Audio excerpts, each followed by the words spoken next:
For rotator cuff, I'm going to go one by one through different exam maneuvers to elicit rotator cuff tendinopathy. Starting with the most commonly injured rotator cuff muscle, the supraspinatus. The test of choice is Job's or the empty can test. You're going to have the patient completely internally rotate their arm. Sometimes it's helpful to put them in position. Sometimes you could demonstrate yourself and see if they're able to copy it. But once you get them in the right position, you're going to ask them to lift against your resistance. Pain with this maneuver is suggestive of supraspinatus tendon injury.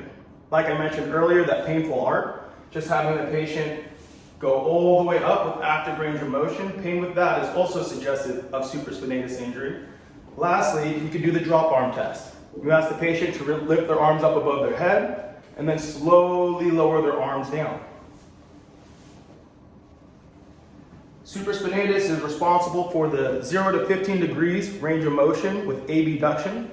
If the patient is unable to slowly lower their arm and on their downward trajectory it just drops, that's suggestive of a supraspinatus tear because that function has been lost. The next rotator muscle that we're going to look at are the external rotators. This is the infraspinatus and teres minor. The primary external rotator is the infraspinatus, but there's also help with the teres minor. As the main external rotator, the infraspinatus is the one that typically gets injured in isolation. Teres minor injuries in isolation is very rare, but it can occur. External rotation provocative maneuvers include resisted external rotation and then external rotation arm lag. For resisted external rotation, you have the patients hold their elbows in tight. Very important that the elbows are in nice and tight, and then you ask them to push against you. Pain with external rotation against resistance is highly suggestive of external rotator tendinopathy, typically infraspinatus. The external rotator arm lag is done with both arms at the same time. You're going to ask the patient to relax but maintain their elbows in tight at their sides. And you're going to passively externally rotate their arms for them. And then you ask them to hold it. The ability to hold the arms in external rotation is a sign that their infraspinatus and teres minor are intact without tearing. If the patient is unable to hold the external rotation and the arm comes back automatically, that's suggestive of external rotator tendinopathy or tearing. The last rotator cuff that we're going to go over is your subscapularis. This is an internal rotator. Unlike the infraspinatus and teres minor, examining the arms at this position leads to false negatives. This is because in this position, your primary internal rotators are your pecs and your lats. In order to test the subscapularis, the best method is the push-off.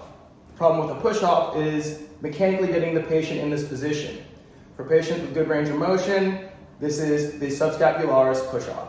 For the subscapularis push-off, you're going to have the patient place their hand behind their back, and it's easier for them to generate force if the hand is a little bit lower, right above their buttocks.